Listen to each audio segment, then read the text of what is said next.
Very good morning. Topic कहाँ पे था, एक रिमाइंडर चाहिए मुझे।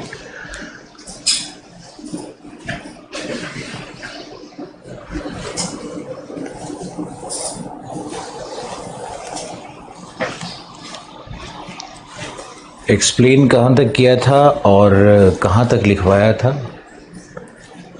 ला नीना लिखवा दिया है, दैट आई रिमेंबर, और explanation has been done up to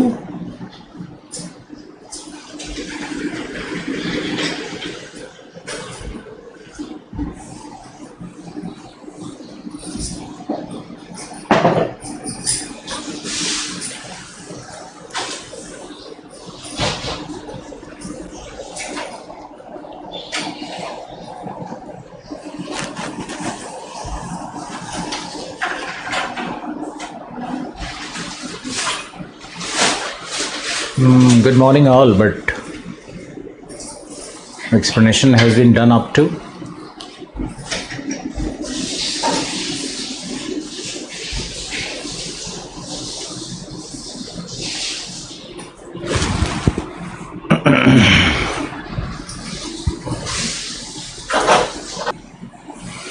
लिख करके भेजो।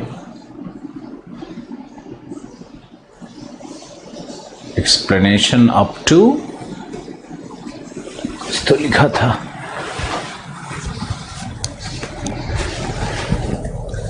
सेकेंड डायग्राम मोडोकी, रॉस्बी वेव चल रहा है।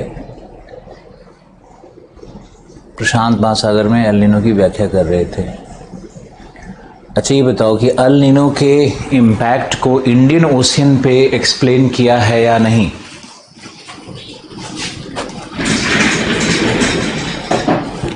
एल नीनो के इम्पैक्ट को इंडियन ओशियन पे एक्सप्लेन किया था या नहीं। प्रॉब्लम क्या है ना कि इंग्लिश मीडियम बैचेस भी चल रही हैं पैरेलल, वहाँ भी यही टॉपिक चल रहा है, तो थोड़ा कंफ्यूजन हो जा रहा है मुझे।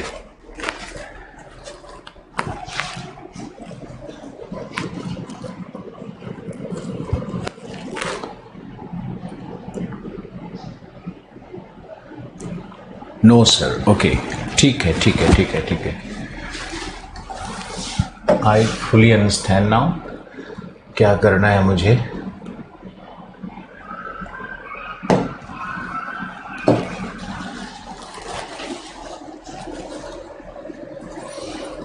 देखो इस डायग्राम में अभी एक्सप्लेन करते हैं, शुरू से एक्सप्लेन करते हैं, थोड़ा पीछे जाकर के एक्सप्लेन करते हैं। बहुत ही सिंपल है। साउथ ईस्टर्ली ट्रेड जब कमजोर पड़ जाए तब अल नीनो की परिघटना उत्पन्न होती है। अब प्रश्न है कि साउथ ईस्टर्ली ट्रेड कमजोर क्यों पड़ेगा भाई। तो इसके कमजोर पड़ने के कई कारण बतलाए जाते हैं, जिसमें प्राकृतिक कारण भी हैं और मानव जनित कारण भी हैं। इसीलिए कुछ लोग अल नीनो को ग्लोबल वार्मिंग का ही परिणाम मानते हैं। अब इस उदाहरण से आपको स्पष्ट हो जाएगा। देखो 0 डिग्री 30 डिग्री, यहां क्या है हाई प्रेशर, यहां क्या है लो प्रेशर। ध्यान से देखने से, कंसंट्रेशन से देखने से ही होगा। यह है साउदर्न हेमिस्फीयर, आप चाहो तो नॉर्दर्न का भी ले लो। ये विंड कौन सी है, साउथ ईस्टर्ली ट्रेड। अब हजारों बार ये बात बतलाई जा चुकी है। तो ये जो साउथ ईस्टर्ली ट्रेड है, इसका वेलोसिटी जनरली क्या होता है कि ये 1008 MB का दाब यहाँ है विषुवत पर, और ये 1028 का दाब होता है 30 डिग्री पर। ये भी मैंने आपको लिखवाया है। यानी जो हमारा पीजीएफ है, ये पीजीएफ 20 MB का होता है।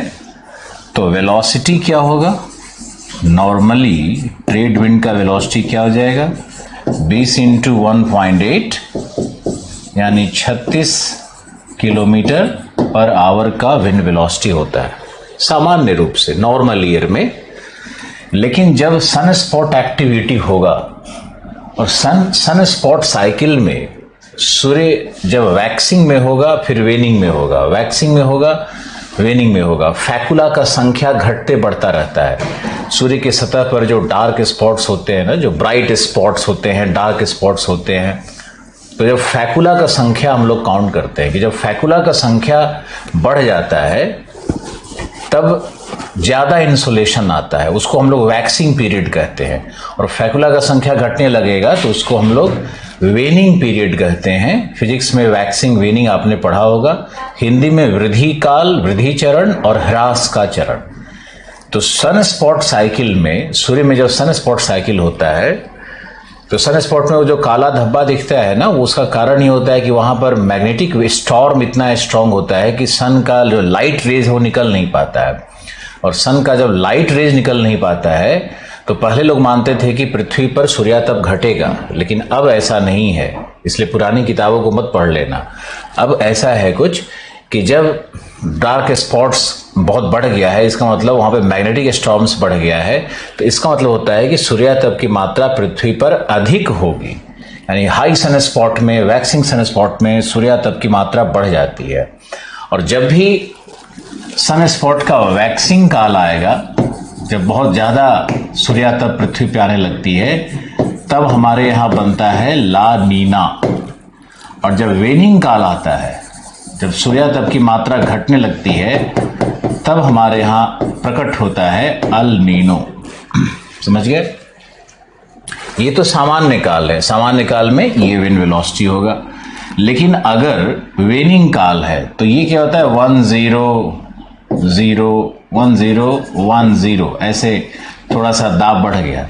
क्योंकि सूर्यातप की मात्रा विषुवत पर घट गई तो यहाँ पर जो निम्न दाब था वो थोड़ा सा बढ़ जाएगा। यहाँ पे हीट घट गया तो जो कन्वेक्शन था वो थोड़ा कम हो गया, तो दाब बढ़ जाएगा। तो ये 1 0 1 0 MB हो गया। और यहाँ पर आओगे, चूंकि यहाँ से लिफ्टिंग एयर कम है तो यहाँ सिंकिंग एयर कम होगा। अवतलित वायु घटने लगता है, हेडली सेल कमजोर पड़ने लगता है ओवरऑल। तो जब हेडली सेल कमजोर पड़ने लगेगा तो यहाँ पर ये 1 0 2 0 हो सकता है कि इसका दाब मिले। है उच्च दाब ही, लेकिन दाब घट जाता है। अब यहाँ पर अगर हम देखेंगे PGF तो ये सिर्फ 10 MB है। यानी अब जो विंड वेलोसिटी होगा ये क्या होगा, ये होगा 10 × 1.8 यानी 18 किलोमीटर पर आवर का विंड वेलोसिटी होगा। अब सोचो, विंड वेलोसिटी ही हाफ हो गई है, यानी दक्षिण पूर्वी व्यापारिक पवन अपने गति के हाफ वेलोसिटी पे आ गई है। तो जब हाफ वेलोसिटी पे आ जाएगी तो पेरू के तट पर जो गर्म वायु जल राशियों का विस्थापन इंडोनेशिया की तरफ हो रहा था वो बंद हो जाएगा। तो इंडोनेशिया पे समुद्र तल नीचे आ गया, इंडोनेशिया के पास गर्म पानी का जो संचयन हो रहा था वह भी बंद हो गया। वहां बादल पहले से ही सघन था, क्योंकि इसके पहले तो संवहनीय कार्य हो रहे थे, तो सूर्यातप भी बादलों ने रोक लिया। तो अब वहां पर शीतलन शुरू हो जाएगा और इंडोनेशिया पर उच्च दाब बनने लगता है। लेकिन अगर आप देखोगे पेरू के पास तो वहां पर गर्म होने लगेगा, क्योंकि शीत जल का उद्वेलन बंद हो गया, समुद्र तल ऊपर उठ गया और इस कारण से पेरू के ऊपर में बन जाता है निम्न दाब, इंडोनेशिया के ऊपर में बन जाता है उच्च दाब। तो वही हम यहां दिखा रहे थे, यहां पेरू में बन जाएगा माइनस निम्न दाब और इंडोनेशिया के यहां पे ऊपर वायु उठने लगेगी। अब वायु इधर जाकर के गिरने लगेगी इंडोनेशिया के पूर्वी भाग पर। ध्यान रखना, ये वायु पहले कहां गिरेगी, इंडोनेशिया के पूर्वी भाग पर। लेकिन आपको एक बात समझना होगा कि पेरू पे बना हुआ ये निम्न दाब अभी बहुत सशक्त नहीं हुआ है, कमजोर निम्न दाब है। तो ये वायु ऊपर उठेगी ना, तो ये वायु उठ करके इधर इंडोनेशिया के पूर्व पे ही गिरने लगेगी, इंडोनेशिया के और पूर्व पे ही गिरने लगेगी। ये इतना दूर जाने का ताकत नहीं है भाई इसमें। गांव के लैंग्वेज में समझना चाहो तो, लोकल कोलोकियल लैंग्वेज में समझना चाहो तो ये उठ करके यहीं पे गिर जाएगी। अब इसका परिणाम क्या होगा कि इंडोनेशिया के पूर्वी भाग पर या इंडोनेशिया के पूर्व, तो वहाँ पर जैसे डार्विन है, डार्विन यहाँ पे होगा। थोड़ा हमारा ऑस्ट्रेलिया को और आगे खिसका देना चाहिए मुझे कन्वीनियंटली।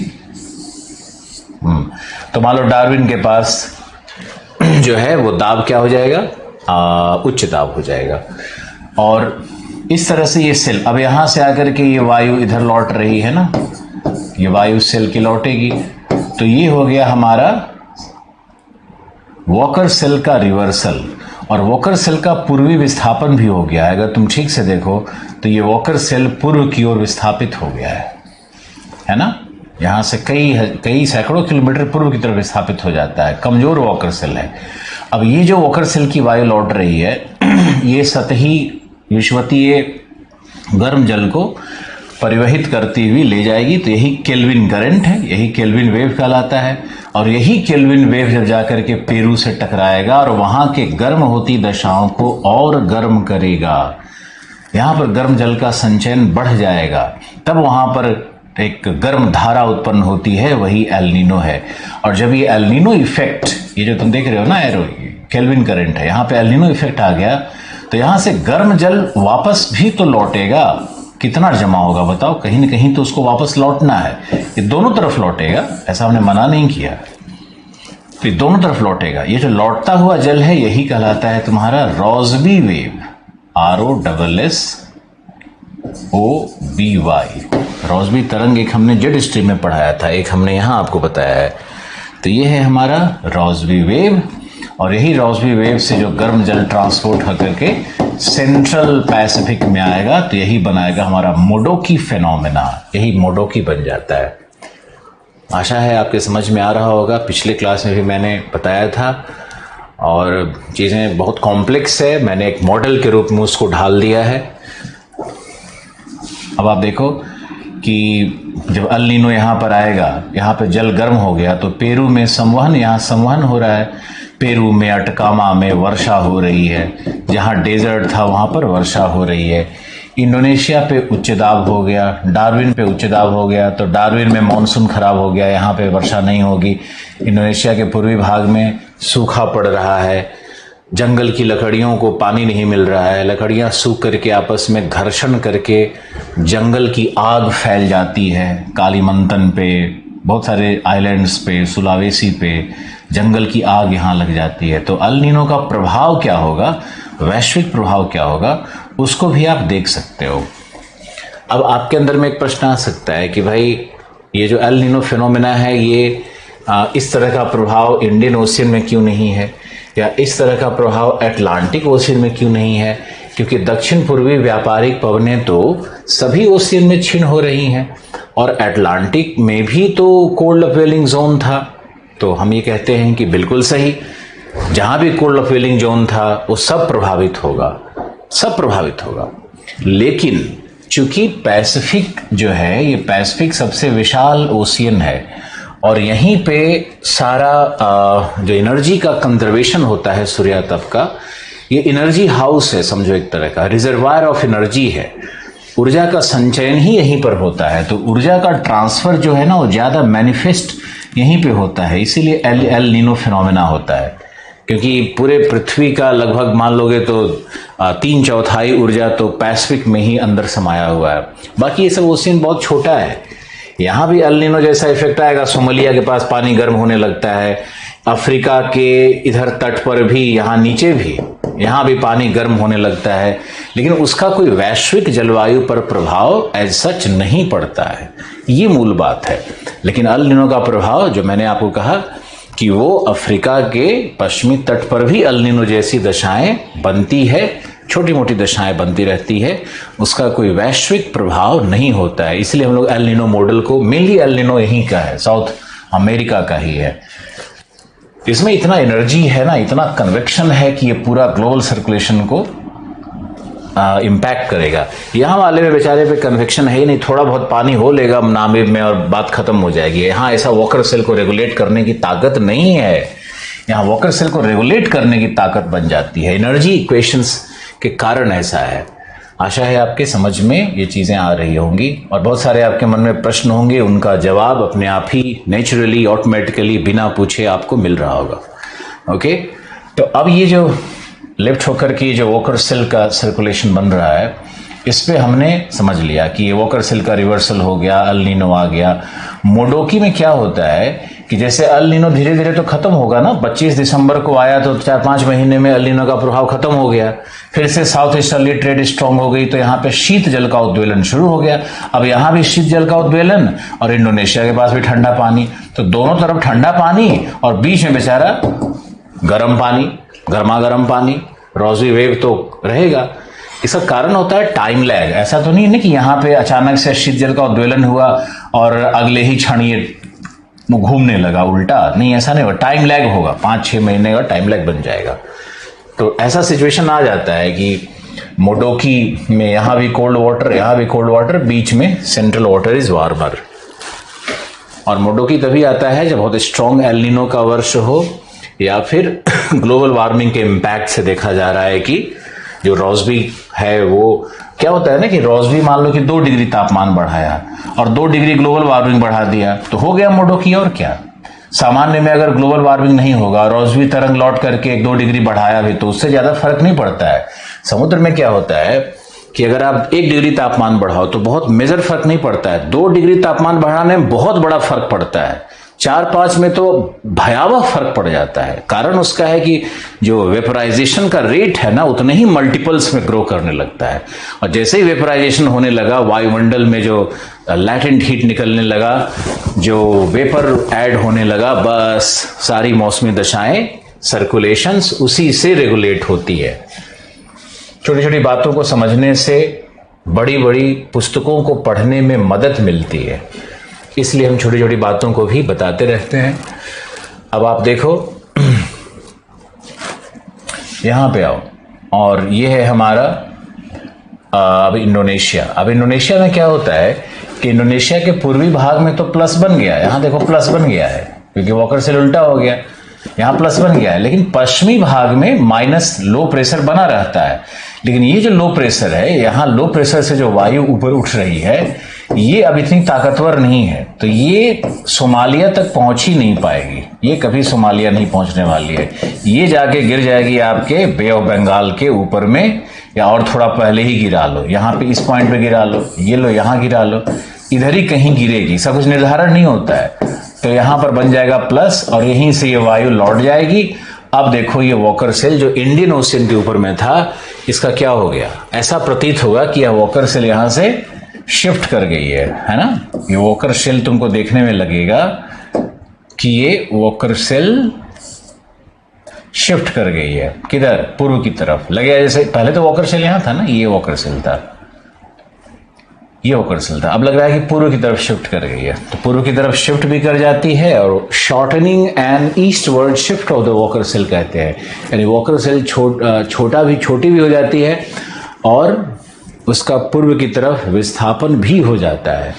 आप ध्यान से देखते रहिए क्या क्या हो रहा है। अब मान लो कि एल नीनो के कारण शॉर्टनिंग एंड ईस्टवर्ड शिफ्ट हो गया, तो ये जो वायु यहाँ पे गिर रही है, अब क्या हो गया कि ईस्टर्न इंडियन ओशियन में क्या बन रहा है, हाई प्रेशर, और वेस्टर्न इंडियन ओशियन में जहां कभी वायु गिर रही थी वहां पर अब क्लाउडनेस यहां भी नहीं है, यहां भी शीत जल का उद्वेलन बंद हो गया सोमालिया के पास, तो यहां भी जल गर्म होने लगेगी, और उन्हीं कारणों से जैसे पेरू पे हुआ था, यहां भी एयर ऊपर की ओर लिफ्ट होने लगेगा और ये एयर इस 2 डायरेक्शन में इस तरह से जा सकता है। तो गिनी के तट पे देखो वर्षा को रोक देगा, गिनी के तट पे यहाँ भी तो विश्वतीय वर्षावन है ना, यहाँ भी ये एयर गिरने लगेगी तो इस भाग में भी वर्षा को रोक देता है, यहाँ गिर जाए, यहाँ गिर जाए, यहाँ गिर जाए, जहां भी गिर जाए, डिपेंड करता है इसकी इंटेंसिटी पे। अब यहां से जो उठ करके वायु गई फिर यहाँ पे आके गिर सकती है, तो इससे क्या होता है कि बे ऑफ बंगाल का जो ब्रांच है मॉनसून का, जैसे ये है ना बे ऑफ बंगाल का ब्रांच, ये ब्रांच क्या है, यही है तुम्हारा बे ऑफ बंगाल का ब्रांच, तो ये डिसरप्ट हो जाएगा बुरी तरह से।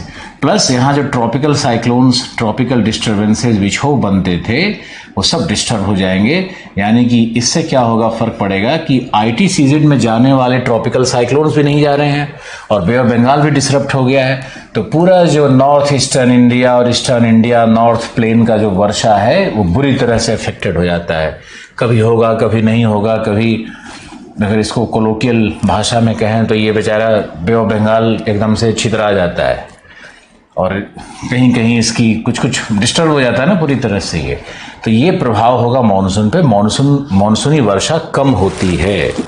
ओके अब क्या हो जाता है कई बार, ये जो एयर लिफ्ट हुआ ये आकर के कन्याकुमारी के पास यहाँ गिर जाए तो ये दोनों ब्रांच के बीच में गिर जाता है, तो गिरने के बाद ये दोनों को सपोर्ट कर देता है। तो कई बार ऐसा भी देखा गया है कि अल नीनो के वर्ष में वर्षा बहुत अच्छी हो गई, ऐसा भी हो जाता है। 2/3 ओकेजन जब अल नीनो का है, 2/3 टाइम जब अल नीनो अपीयर हुआ है तो वर्षा विध्वंस हो गई है। लेकिन 1/3 में वर्षा अधिक भी हो जाती है, कई बार सपोर्ट भी कर देता है उसको। डिपेंड करता है कि वॉकर सेल का कैसे लोकेशन हो रहा है। तो वॉकर सेल इस केस में आप किताबों में पढ़ो कि वॉकर सेल के कारण मॉनसून की वर्षा खराब हो जाती है, तो इसीलिए हो जाती है। हालांकि इसमें वॉकर सेल में रिवर्सल नहीं हुआ है, लेकिन शिफ्ट हो गया है, ईस्टवर्ड शिफ्ट हो गया है। अब आगे देखिए, ये तो एक सिचुएशन है। अब यहां से आकर के गिरना और बे ऑफ बंगाल को डिस्टर्ब कर देना। अब यहाँ पे सोमालिया के पास कन्वेक्शन शुरू होगा, तो ये कन्वेक्शन होगा तो फिर ये यहाँ पर वर्षा होने लगती है। पूर्वी तट पे, अफ्रीका के पूर्वी तट पे भी वर्षा होने लगती है। तो अल नीनो का इम्पैक्ट अगर तुम चाहो वैश्विक पैमाने पे दिखाने के लिए और पूरे ट्रॉपिकल रीजन पे दिखाने के लिए, तो हमने आपको पूरा पढ़ा दिया है कि गिनी के तट पर क्या होगा, पूर्वी अफ्रीका के तट पर क्या होगा, भारतीय मॉनसून पर क्या होगा, इंडोनेशिया पर क्या होगा, डार्विन पर क्या होगा, और पेरू के तट पर और अटकामा डेजर्ट में क्या होगा। ये पूरा पिक्चर क्लियर होना चाहिए। इस वीडियो को बार बार देखना, और 2-3 बार देखोगे तो बहुत अच्छे से समझ में आ जाएगा। भूगोल में आत्मविश्वास बढ़ेगा तुम्हारा।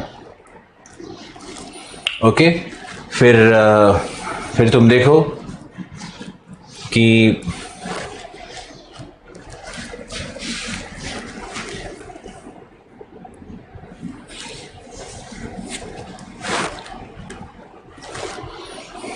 आगे देखो कि एक और कंडीशन है। मान लो कि अल नीनो बहुत स्ट्रांग है। जैसे कि एक वर्ष था, उस वर्ष को 1986-87 माना गया है जो सबसे स्ट्रांगेस्ट जो अल नीनो प्रकट हुआ। फिर 1997 में भी बहुत ही स्ट्रांग अल नीनो प्रकट हुआ है।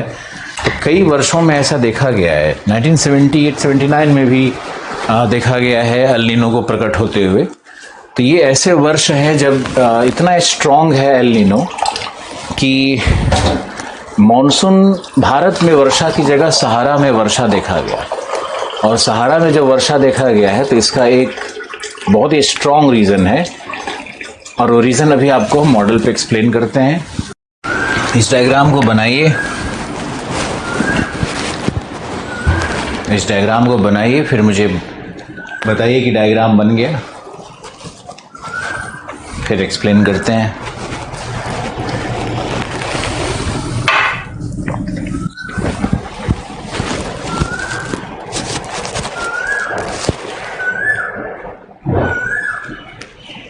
सोमालिया से ढाल धारा ईस्ट इंडियन ओशन की तरफ जाएगी? नहीं, बिल्कुल जाएगी। अभी हम इंडियन डाइपोल डिस्कस नहीं किए हैं, अभी करेंगे। केल्विन वेव में गर्म जल का सप्लाई इंडोनेशिया से पेरू की तरफ है।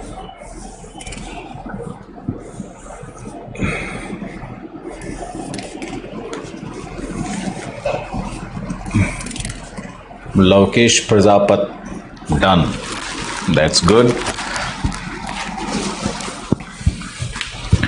कितना मजा आए अगर स्टूडेंट कहे कि सिर्फ पूरा ज्योग्राफी समझा दो सर, लिखवाओ मत।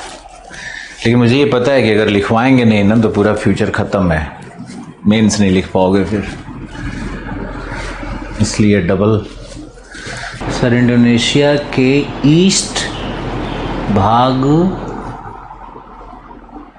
हाई प्रेशर होता है बट वेस्टर्न भाग लो प्रेशर क्यों है? इंडोनेशिया कई हजार किलोमीटर का आइलैंड है, तो जहां पर ये गिरेगा वहीं पे होगा ना हाई प्रेशर।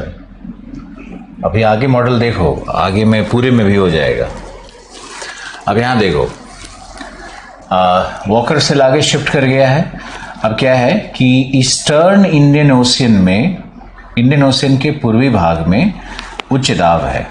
यहां मान लो, यहां मान लो, यहां मान लो। और इधर पश्चिमी भाग में निगेटिव प्रेशर है। तो अब पहले क्या था, नॉर्मल क्या था, सोमालिया प्लस था और इंडोनेशिया माइनस था।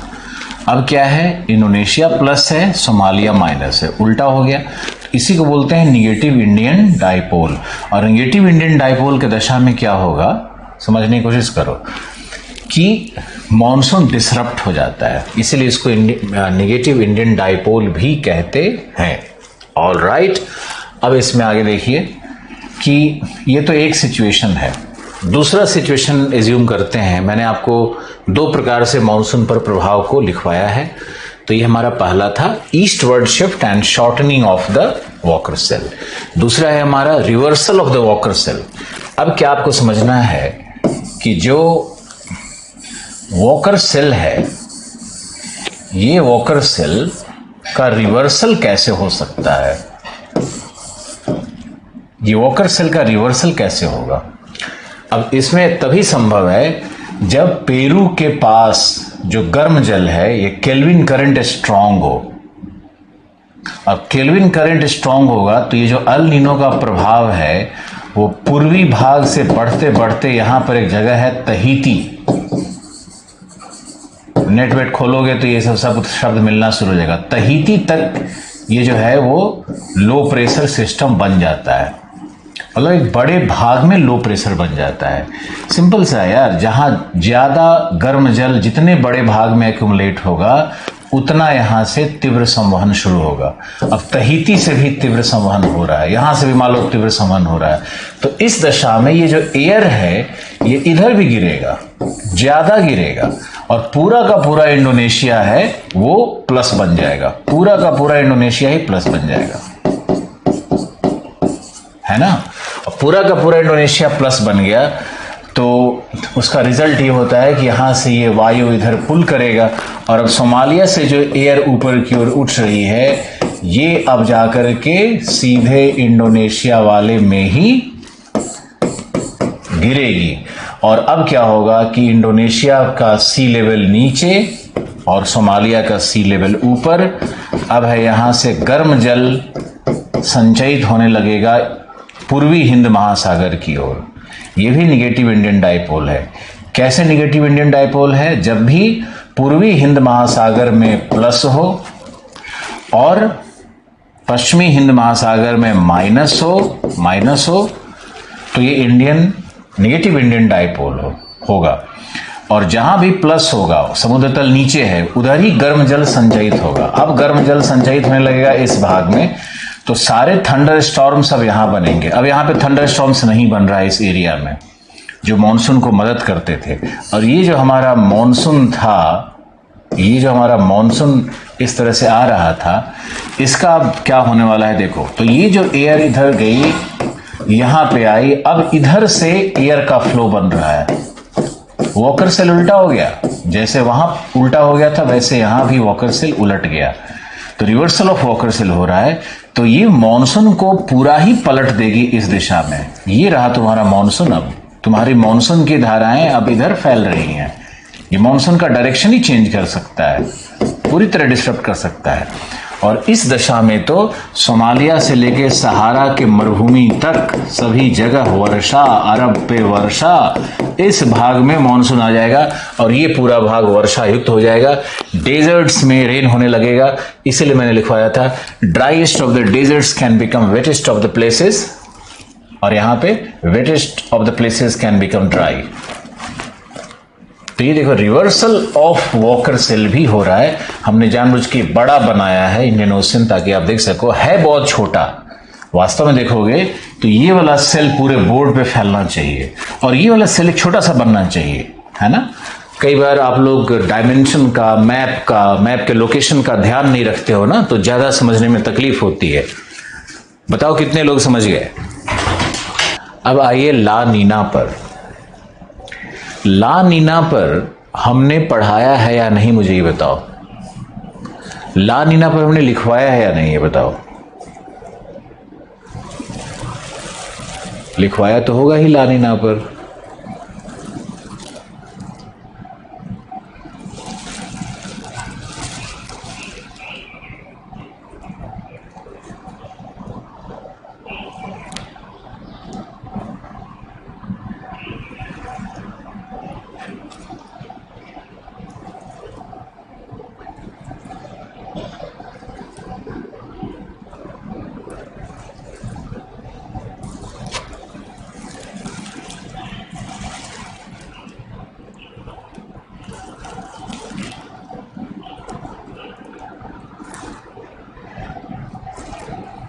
लिखवाया है। ओके, ठीक है।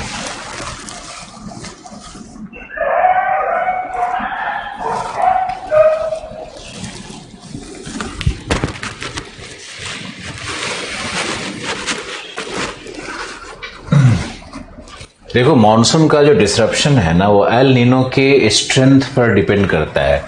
मान लो कि यहाँ पर जल का तापमान सामान्य है 27 और यहाँ पे 29 तक हुआ, 2 डिग्री वाला एल नीनो आया, तो वॉकर सेल छोटा होगा।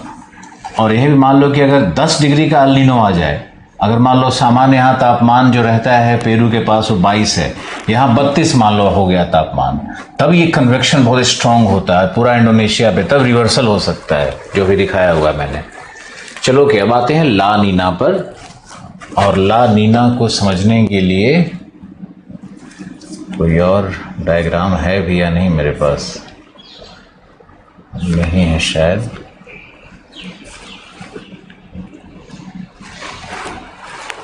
नहीं है।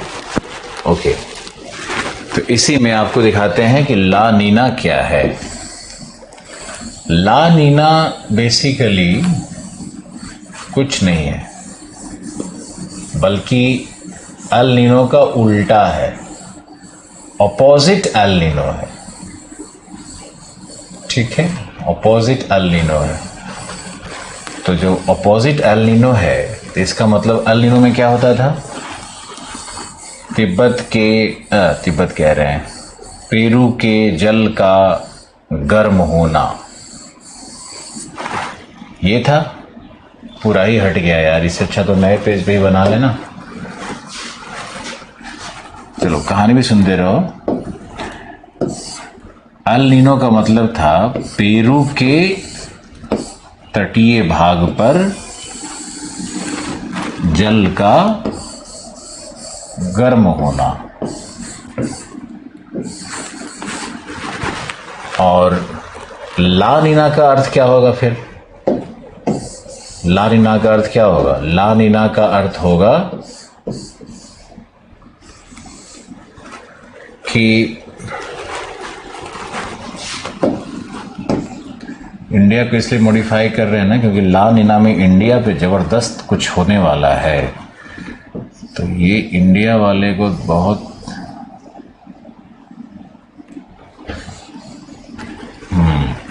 अब देख पाओगे कि इंडिया में क्या हो रहा है। हाँ, तो El Nino warming of the eastern Pacific है, और ला नीना है cooling of the eastern Pacific beyond the mean, अपने उस मीन से ज्यादा कूलिंग अगर वहां पर होने लगे। ये क्या हो गया, ऑस्ट्रेलिया को ज्यादा ही लगा गया।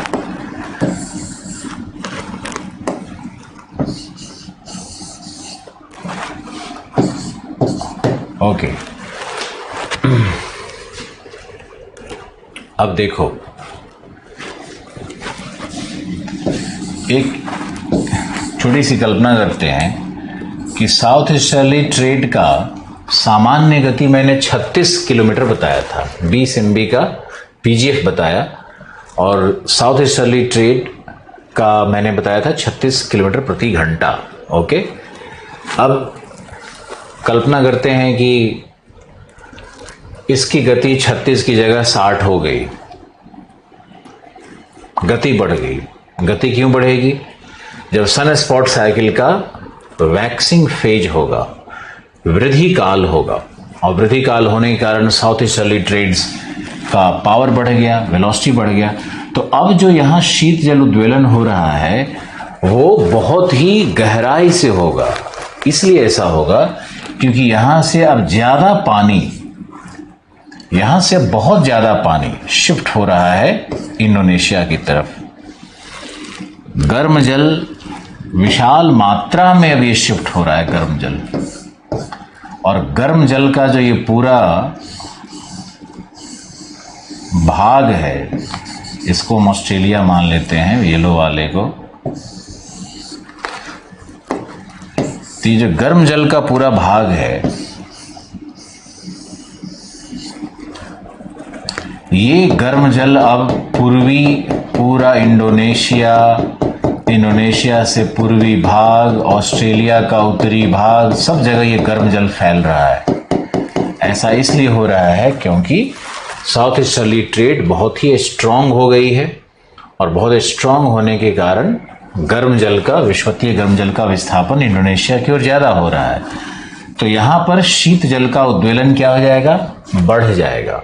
बड़े एरिया में शीत जल का उद्वेलन हो रहा है, और बहुत गहराई से शीत जल जब आएगा तो यहाँ हमने सामान्य तापमान क्या लिया था? लगभग मान लो 25 डिग्री यहाँ का सामान्य तापमान है। तो यहाँ पे अगर तुम घटा दोगे तापमान, तो यहाँ पे तापमान 15 डिग्री से 18 डिग्री तक हो जाएगा। इतना ठंडा जल हो जाएगा विषुवत के पास। यही ला नीना है। और यहाँ से पहले से तो कोल्ड करंट आ ही रही थी, और यहाँ पर पूरा ही सिचुएशन ये जो पूरा है वो कोल्ड हो जाएगा। कोल्ड वाटर, यहाँ पे कोल्ड वाटर करंट बहुत स्ट्रांग हो जाता है, और यहाँ पर प्लस बनेगा। प्लस नहीं, डबल प्लस बनेगा। डबल प्लस मतलब जो दाब है, उच्च दाब, बहुत ही सघन उच्च दाब बनेगा, क्योंकि यहाँ पे कोल्ड बहुत ज्यादा है, तो वायु को नीचे की ओर ज्यादा अवशोषित करेगा। ऊष्मा का अवशोषण नीचे की ओर होने लगता है, तो ये यहाँ वायु का पतन हो गया। तो उससे साउथ ईस्टर्ली ट्रेड और ज्यादा यहाँ पे स्ट्रांग हो गई, और सारा गर्म जल को यहाँ ला रहा है। अब कन्वेक्शनल सिस्टम पूरे इंडोनेशिया से आगे बढ़ता हुआ ये क्वींसलैंड तक कन्वेक्शन बढ़ जाता है। ये देखो क्वींसलैंड का ये जो पार्ट है ना, यहां भी जबरदस्त बाढ़ की स्थिति नॉर्दर्न ऑस्ट्रेलिया में उत्पन्न हो जाएगी। चारों तरफ संवहनीय वर्षा होने लगेगी। अब इससे क्या फर्क पड़ेगा कि ये जो वॉकर सेल है, इस दिशा में जाने वाली वॉकर सेल है, ये बहुत स्ट्रांग हो गई। ये रहा तुम्हारा वॉकर सेल, और देखो ये जो वॉकर सेल इधर जो हमारे भारत की तरफ सोमालिया पे आ रही थी, ये भी बहुत स्ट्रांग हो गई। ये भी स्ट्रांग हो गई, ये भी बहुत स्ट्रांग हो गई। तो यहाँ पे प्लस की जगह डबल प्लस बनाओ, यहाँ माइनस की जगह डबल माइनस बना के दिखाओ। डबल माइनस है यहाँ तो भाई, यहाँ तो डबल प्लस हो गया। अब जो मॉनसून हमारी आ रही थी, जो हमारी मॉनसून पवनें थी, इस डबल प्लस क्या करेगा कि इसको पुश करेगा। ये पॉजिटिव इंडियन डाइपोल होगा या नहीं? बिल्कुल होगा। नॉर्मल से और अच्छा हो गया ना, पॉजिटिव इंडियन डाइपोल ही है ये। और ये वॉकर सेल स्ट्रांग हो गया है इस भाग में, वॉकर सेल स्ट्रांग हो गया है। दिखाओ जैसे दिखाना है तुम्हारा मन। अब वॉकर सेल के स्ट्रांग होने से जो ये हमारा ITCZ है, ITCZ को दिखाते हैं किस लाइन से दिखाएं? कलर ग्रीन दिखा देते हैं। पता नहीं कलर ब्लाइंड अगर तुम लोग में से कोई होगा तो उसको दिखेगा नहीं। तो ये हमारा इस तरह से ITCZ है। तो क्या होता है कि ITCZ में अल नीनो का प्रवेश होने लगेगा। मानसून का जो विंड है ना, ये बहुत ज्यादा बढ़ रहा है। यहां से देखो ये आ रहा है और बढ़ रहा है, आ रहा है और बढ़ रहा है। तो जो ITCZ में प्रवेश होने वाली वायु है, जो ITCZ में प्रवेश होने वाली वायु है, वो बहुत ज्यादा बढ़ जाती है।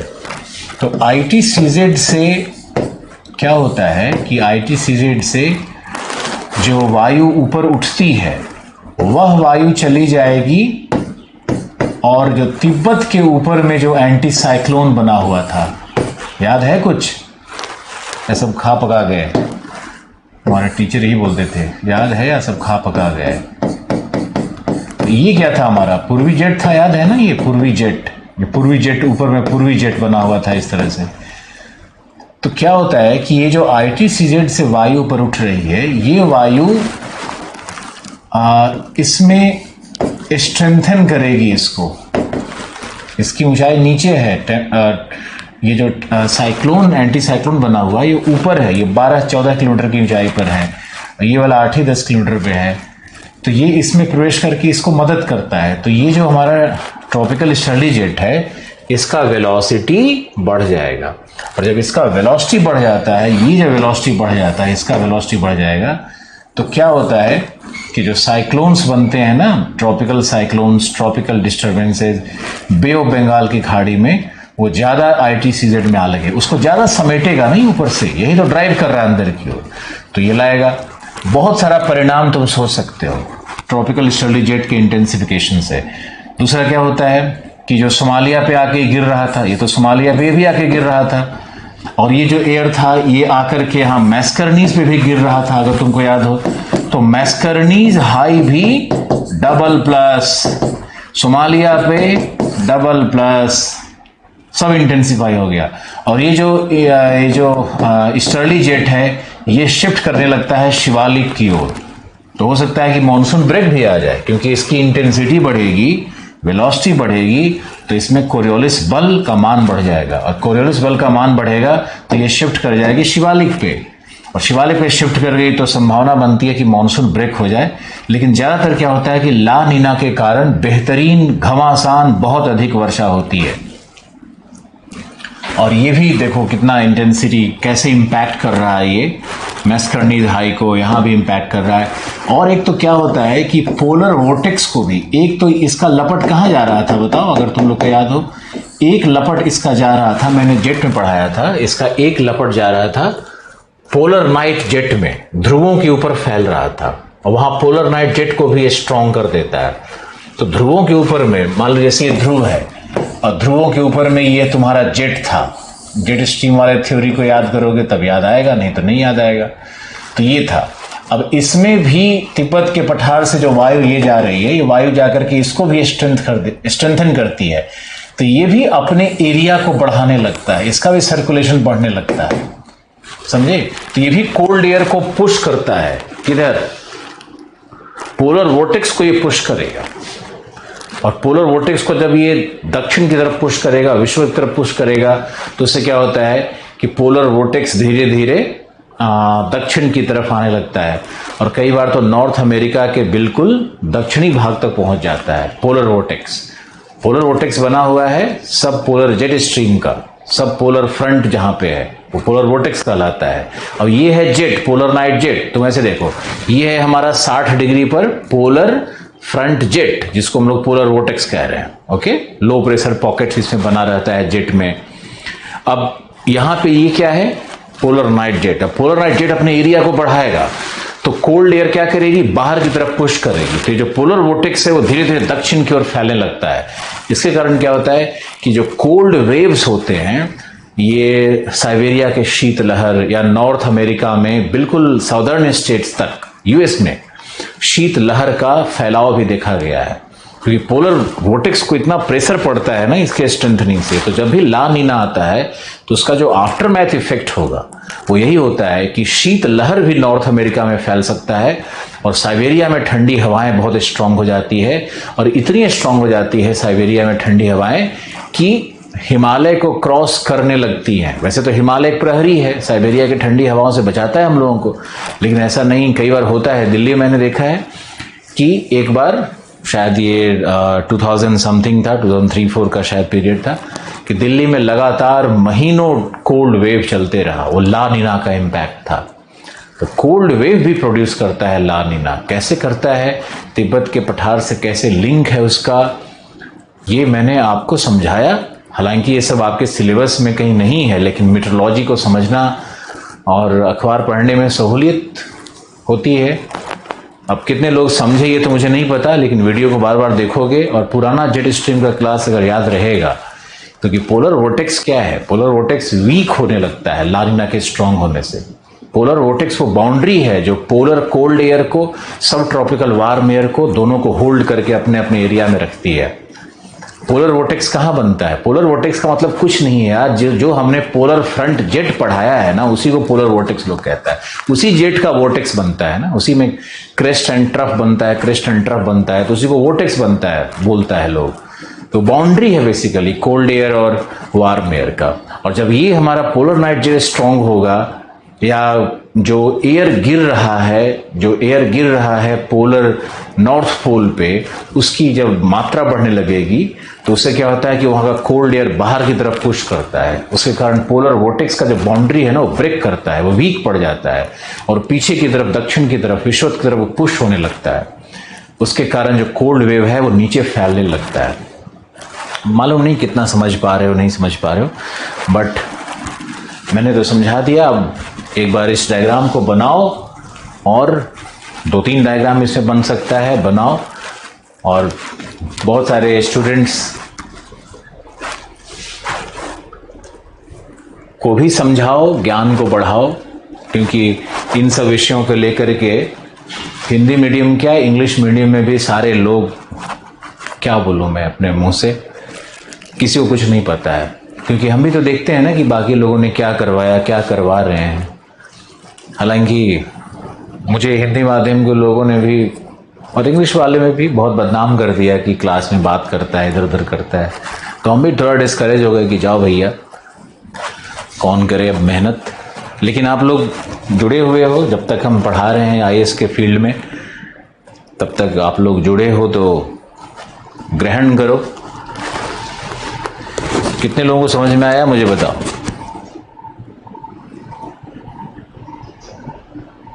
समझ रहा सर, मजा आ गया सर।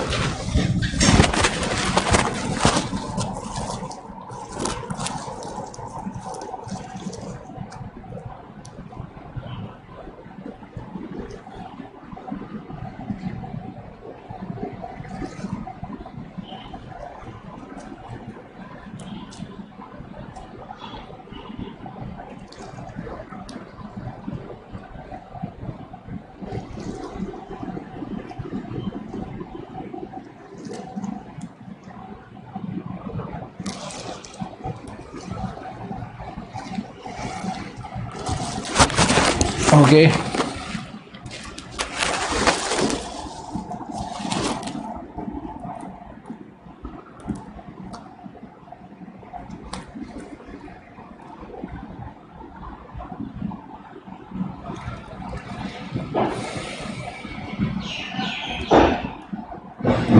जो तुम लवकेश लिख रहे हो वो तो है, लेकिन उसका नुकसान बहुत है। क्योंकि आजकल लोग पसंद करते हैं जो बहुत प्रोफेशनली चीज़ों को हैंडल करता है। इमोशनली हैंडल करता है उसको तो अपमान सहना पड़ रहा है। ये जनरेशन बदल गया है। और मुझे लगता है कि हम शायद छोटे शहर का जो मेरा था ना इंसान अंदर का, वो जा ही नहीं सका। जिस संस्था में मैंने जीएस पढ़ाया है, वहाँ जीएस चलने का एक बहुत बड़ा कारण तो हम ही थे। किसी ने पैसा भी नहीं दिया मुझे। किस किस पे केस करूं, किस पे मुकदमा करूं, क्या करूं, छोड़ दूं। और छोड़ दोगे तो तुमको सब बहुत बड़ा बेवकूफ़ समझता है। पीछे में हंसता भी है। जो दोस्त पैसा लेता है वही तुम्हारा दुश्मनी साधता है, वही दारू पी के मजाक भी उड़ाता है। तो अजीब सी दुनिया है। तुम्हारा पैसा भी गया, सम्मान भी गया, दोस्त भी गए, रिलेशनशिप भी गया। तो मुझे लगता है कितने बड़े लूजर हम हैं। क्या, छोड़ो ये सब, फिर व्यक्तिगत बातें हैं।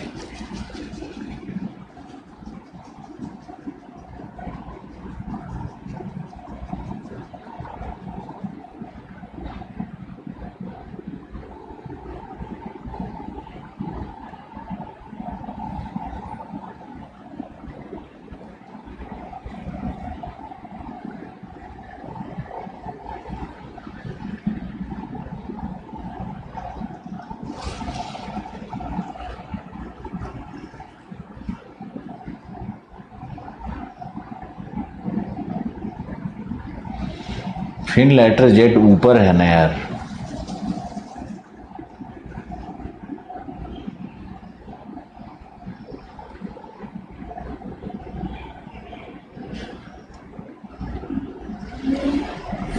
पेपर में जो आएगा उसको लिखिएगा। मैंने तो सब लिखवा ही दिया है। इतने सारे डायग्राम आपको बनाने थोड़े ही हैं। आपको तो समझने के लिए डायग्राम बनाया गया है। आप मत बनाइएगा डायग्राम, मूल बातों को लिख करके आइएगा। क्यों परेशान है? ज़्यादा दो तब परेशान, कम दो तब। इसलिए तो मुझे लगता है कि कम ही देने में जो लोग ज़्यादा खुश रहता है।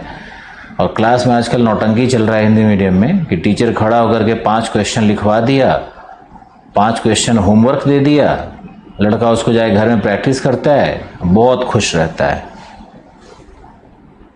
देखा था मैंने यहाँ पे जीएस वर्ल्ड में जब हम गए थे तो वहाँ पे कुछ क्लासेस ली थी मैंने, तो देखा था कि सारे टीचर यही कर रहे हैं, लड़के बहुत खुश हैं, बड़े संतुष्ट रहते हैं बच्चे।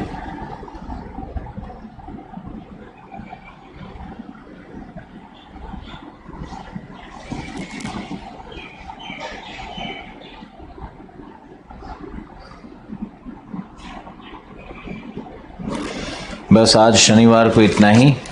टॉपिक को रिवाइज करिए।